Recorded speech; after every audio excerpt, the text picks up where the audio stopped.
বিগত 15 বছর যে ব্যবসায়ীরা লুটপাট করেছে তাদের বিচার হতে হবে, তবে তাদের প্রতিষ্ঠান বন্ধ করে বেকারত্ব তৈরির কোনো যুক্তি নেই বলে মনে করেন বিএনপি মহাসচিব মির্জা ফখরুল। দুপুরে রাজধানীতে অর্থনৈতিক সম্মেলনে তিনি কথা বলেন। অনুষ্ঠানে জামায়াতের আমির বলেন, ব্যবসায়িক পরিবেশকে ক্ষতিগ্রস্ত করছে চাঁদাবাজি ও দুর্নীতি। অনুষ্ঠিত হলো চতুর্থ বাংলাদেশ অর্থনৈতিক সম্মেলন। অংশ নিয়েছেন রাজনীতিবিদ, অর্থনীতিবিদ ও বিশিষ্টজনেরা। অনুষ্ঠানে বিএনপির মহাসচিব বলেন, গত 15 বছর যারা ব্যাংক লুট করেছে, অর্থ পাচার করেছে, তাদের শাস্তি হতে হবে। তবে তাদের অপরাধে শিল্প কারখানা বন্ধ রাখা কোনো সমাধান নয়।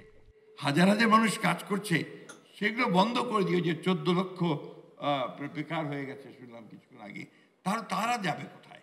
এই বেকারত্বটা আমরা সৃষ্টি করছি কেন? আমি মনে করি বিষয়টা আমাদেরকে আবারও ভেবে দেখা উচিত। এই কারখানাগুলোকে আমরা কিভাবে চালু করতে পারি, এই প্রতিষ্ঠানগুলোকে আমরা কিভাবে এই মানুষগুলোর কর্মসংস্থানের সৃষ্টি করতে পারি, সেটা আমাদের দেখা দরকার। চাঁদাবাজি ও দুর্নীতিকে ব্যবসার বাধা বলছেন জামায়াতের আমির। বলেন, অর্থনৈতিক ন্যায্যতা নিশ্চিতে রাজনৈতিক সদিচ্ছাই মূল। বিভিন্ন সরকারি মার পেছাছে লাল ফিতার দৌরাত্ম্য আছে, ঠিক তেমনি ভাবে সেখানে অনেক দুর্বৃত্তপনাও আছে। একজন উদ্যোক্তা তিনি চিন্তা করলেন একটা ইন্ডাস্ট্রি সেট করবেন, প্রথমেই তাকে এক টুকরা জমি তো নিতে হবে। যেই তিনি জমি কিনতে গেছেন, হাজারো প্রবলেম তাকে ঘিরে ধরছে। আর এনসিপির আহ্বায়ক নাহিদ ইসলাম মন্তব্য করেন, আওয়ামী লীগের আমলে বৈষম্যমূলক অর্থনীতির কারণে উপেক্ষিত হয়েছে জন আকাঙ্ক্ষা।